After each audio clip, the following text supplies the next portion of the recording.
غادي خدام.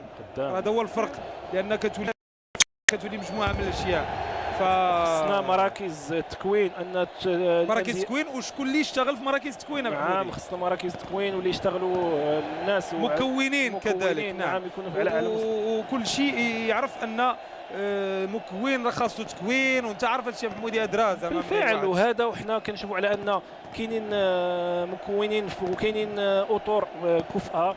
فكاين حسن بن عبيشه، كاين عبد الله الادريسي، كاين الورقه، كاينين الدراري اللي قدم مستوى كبير وفقط المنتخب كذلك كيف ما قلتي. كاين الورقه، كاين هذو السناني. نعم، خصنا هاد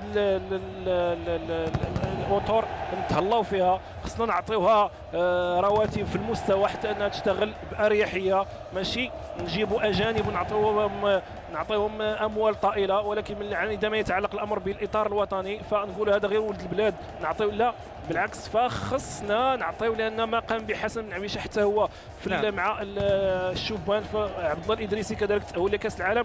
فكل هذه الامور انجازات خصها تبقى مستمره. استمراريه اهم شيء. خصنا البطوله نستثمروا في البطوله الوطنيه، نرفعوا البطوله كذلك. نعم ونرفعوا من ايقاع البطوله، حتى ان العديد من الجماهير اللي ما بقاتش راضيه على المستوى اللي كتظهر به البطوله تكون. خصنا ملاعب اخرى في مدن اخرى بحال خريبكا، بحال اسفي، بحال العديد من بركان. فخصنا الملاعب كذلك تكون فعلا، لان شفنا يسري على ان في مراكش ملي لقاو الرجاء ملعب جميل، جمهور في المستوى، قدموا مباريات على اعلى مستوى. حتى كما قلتي الصحافه البرازيليه انبهرت بهاد اللاعبين، انبهرت بفريق الرجاء البيضاوي، لان بكل صراحه حنا كذلك اللي عرفنا فريق الرجاء تدون بالصوره وعشناه، لان مفخره بكل صراحه. عشنا رفقه هذا الفريق كنحييو، لان عشنا معاه ايام لا تنسى بكل صراحه في مراكش وفي اكادير.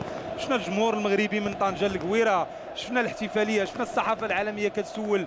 يعني هذه اشياء لمسناها. ومره اخرى كنشكروا فريق الرجاء، لان عشنا مع هذه الصور، كنشكروه بشكل كبير جدا. لان واحد اللحظه فقط حنا كنا كنقلبوا على الصحفي البرازيلي فاش بدات البطوله، وكنقلبوا على الصحفي الالمان في نصف النهائي، هما كيجيو يقلبوا علينا يسولونا. شوف واحد الفريق بسيط عشناه، واحد التغيير. نعم. هما كيجيو يقول لك هذا الفريق اللي كنا كنسولوا حنا شي جزيئات على مونتيري واش غيدخل رونالدينيو. فالصحفي كيقول لك في الليله ديال الماتش مونتيري غيفوز ب5، شنا مونتيري الجمهور كيقول لك ب10. فهذه غير بمجرد على ان غوارديولا الرجاء دافعت علينا. غوارديولا حفظ اسماء اللاعبين، هذا دليل على انه اهتم بفريق الرجاء البيضاوي. نعم، اعطاه قيمه.